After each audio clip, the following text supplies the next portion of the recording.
gian dối, bởi con tim em yêu anh rất nồng say. Người yêu nhớ nhé, chỉ yêu mình em thôi. Vì em hay ghen lắm, bởi em yêu anh thật tâm. Người yêu nhớ nhé, hãy yêu ngàn năm.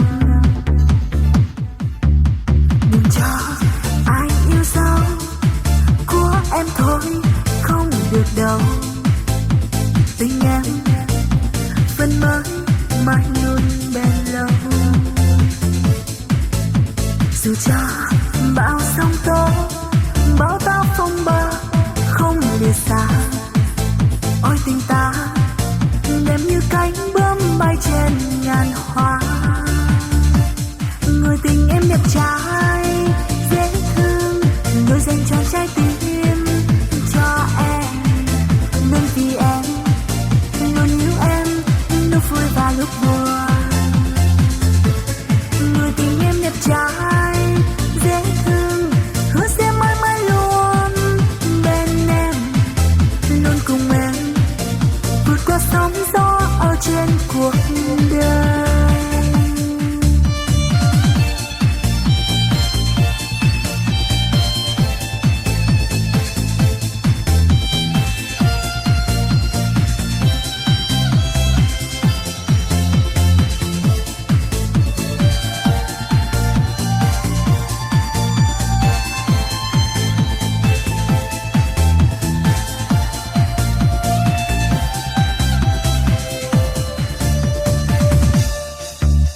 Đừng cho ai yêu dấu của em thôi, không được đâu.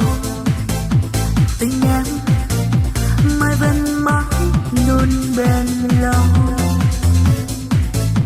Dù cho bão sóng tố, bão táp phong ba không lìa xa. Ôi tình ta đẹp như cánh bướm bay trên ngàn hoa. Người tình em đẹp trai dễ thương, người dành cho trái tim cho em. Luôn vì em, luôn yêu em, lúc vui và lúc buồn. Người tình em đẹp trai dễ thương, hứa sẽ mãi mãi luôn bên em, luôn cùng em vượt qua sóng gió ở trên cuộc đời. Người tình em đẹp trai dễ thương, người dành cho trái tim cho em. Luôn vì em, luôn yêu em, lúc vui và lúc buồn. Người tình em đẹp trai dễ thương, hứa sẽ mãi mãi luôn bên em, luôn cùng em vượt qua sóng gió ở trên cuộc đời.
Đừng cho ai yêu dấu em thôi, không được đâu. tình em phần mới mãi luôn bền lâu.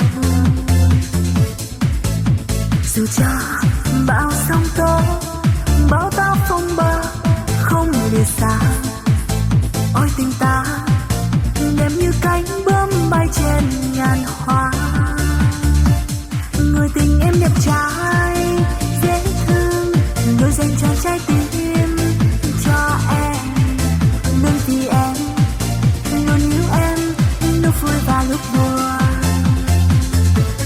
Người tình em đẹp trai dễ thương, hứa sẽ mãi mãi luôn bên em, luôn cùng em vượt qua sóng gió ở trên cuộc đời.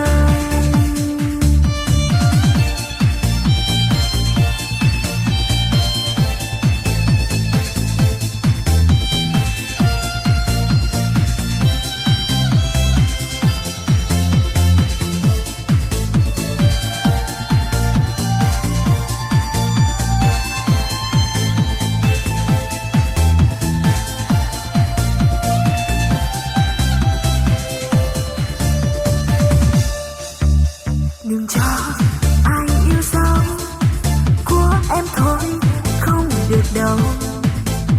Tình em mai vẫn mãi luôn bên lâu. Dù cho bão sóng tố, bão táp phong ba không lìa xa, ôi tình ta đẹp như cánh bướm bay trên ngàn hoa.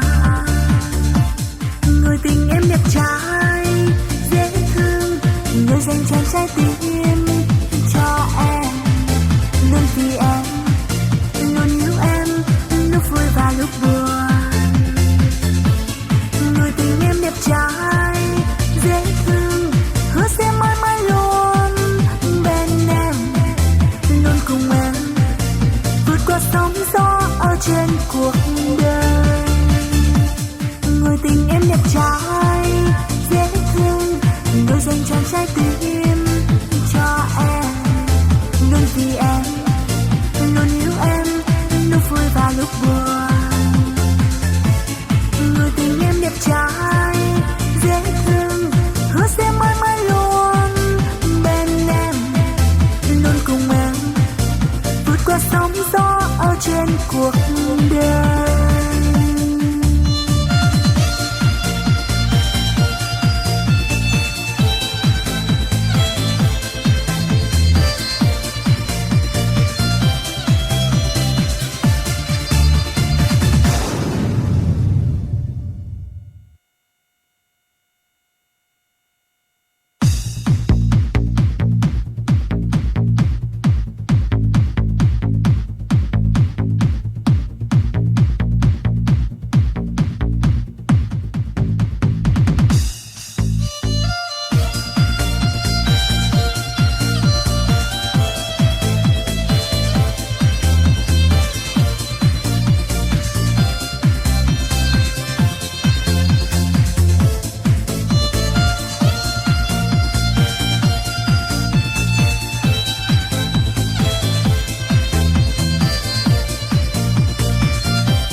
Dù cho bão sóng tố, bão táp phong ba không lìa xa, ôi tình ta đẹp như cánh bướm bay trên ngàn hoa.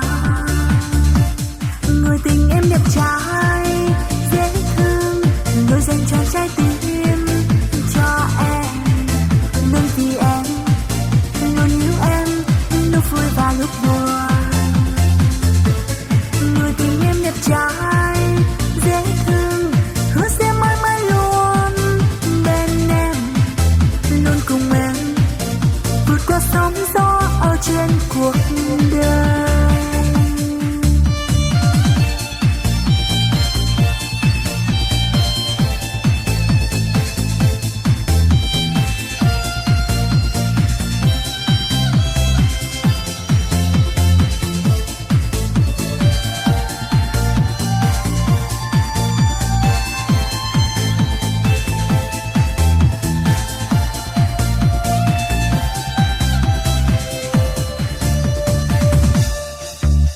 đừng cho ai yêu dấu của em thôi không được đâu.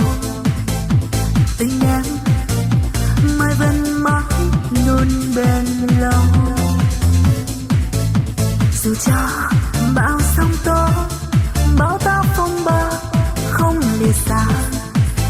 Ôi tình ta đẹp như cánh bướm bay trên ngàn hoa.